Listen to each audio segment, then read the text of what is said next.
Hi everyone, it's Michelle, the Childcare Entrepreneur, and today we're going to talk about visual spatial skills.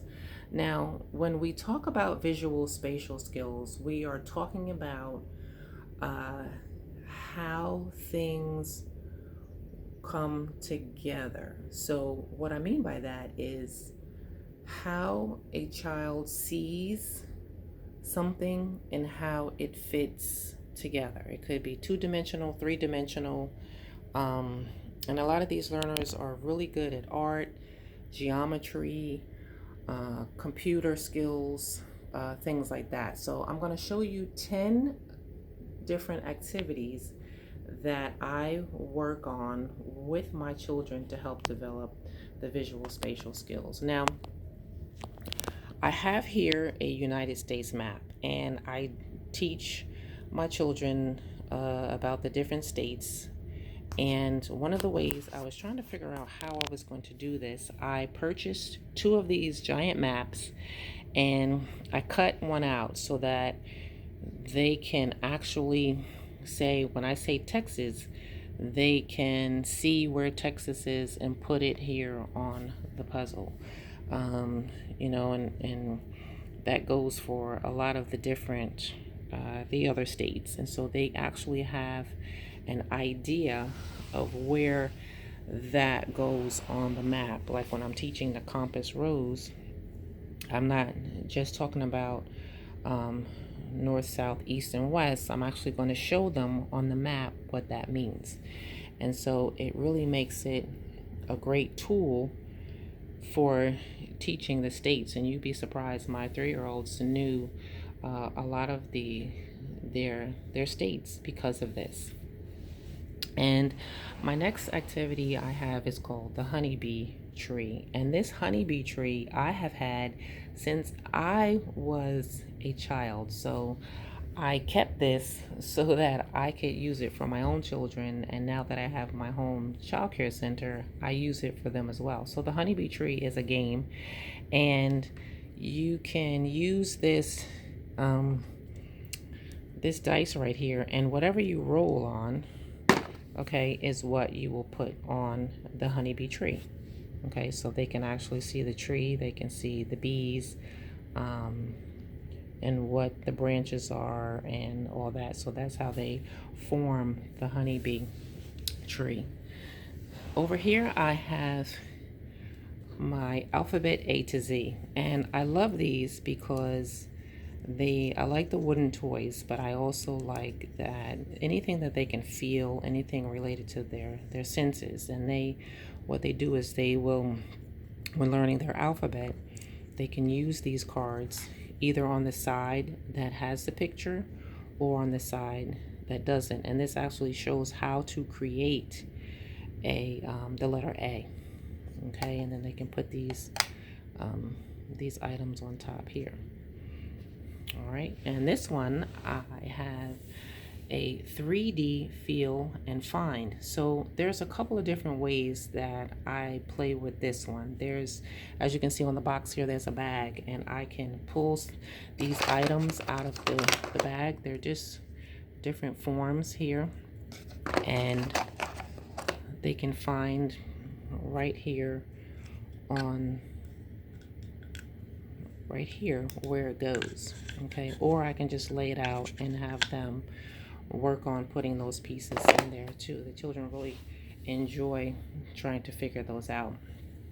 And you may have noticed this, I had this in my math resources, but this crosses a lot of different curricular areas, and these are my magnetiles, and the children learn how these go together to make and create different shapes. So triangles, squares, rectangles. On my Facebook page, I have one of my little ones who created this giant creation using the magnetiles. And also I've used my letter tiles as well. So we use these to create the different letters, and when they are creating these, they can actually see that when you're forming a letter G, that it's curved. And so in order to finish it off, you need something else that will actually create that letter G, and so they can pop those in like that, and there you have your G. So they can actually visually see themselves creating the G, and also they have the cards that go along with this that will help them out and let them know which pieces that they actually need. And I have a video for that as well that I put on my Facebook page. Now this here is the Pink Tower. This is a Montessori activity that I absolutely love, because the children have to figure out which size pieces go where. Okay, so do they start with the smaller pieces? Do they start with the large pieces? What goes on the bottom? And then as you're building, what goes up to the top and the little pieces? And some of them are trying to put the tiny pieces on the bottom, the big pieces on the top.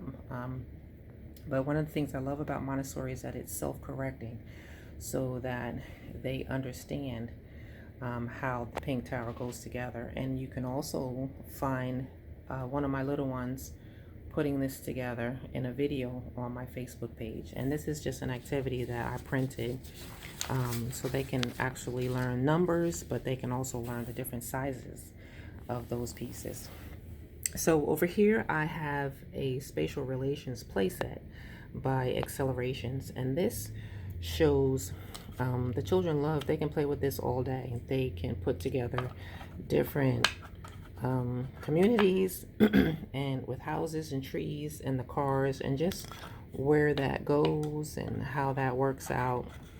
And they actually will talk to each other while they're trying to figure this out, as to, well, I have two houses, no, I have a car, where does the cat go, where does the dog go, the trees. And so it's really good to actually have them see and visualize setting up these different types of communities.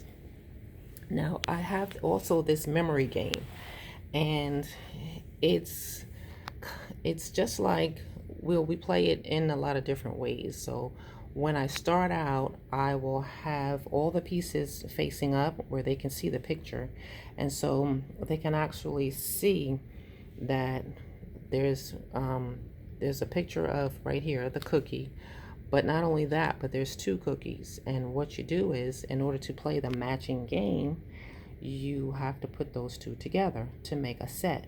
And so we start out with them face up, and then as they get better, then we turn them over, and then they have to find the pieces. And then we go into shuffling and all that type of thing later on in the game, but they really enjoy it. And they also have created their own little games using that as well. So the last thing that I have here are my Smart Max, and these are my 3D pieces, and they're actually magnets that go together. And the children love playing with these. They love creating animals, and there's a book that comes with it that will actually show them the different things that they can create. And so they love to be imaginative and very creative, and they will say, Miss Michelle, can you create this? And we'll try and create some of these things together, and they just love that. And so they can actually see that they're creating a horse or a dog or a chicken or elephant or something like that, and they can actually see that and visualize that in their heads while they are creating. So there's lots of things that you can use to develop the visual spatial skills, and it's quite fascinating to see the children playing with these games. And so I'm sure you have a lot of your own that you can pull out and that you can create, and watch these skills really develop quite nicely. So what I'm going to do is I will put a list of the games that I have mentioned in this video, and let me know some of the things that you are doing to develop the visual spatial skills with your own children. All right, thank you, and I will see you in the next video. Take care.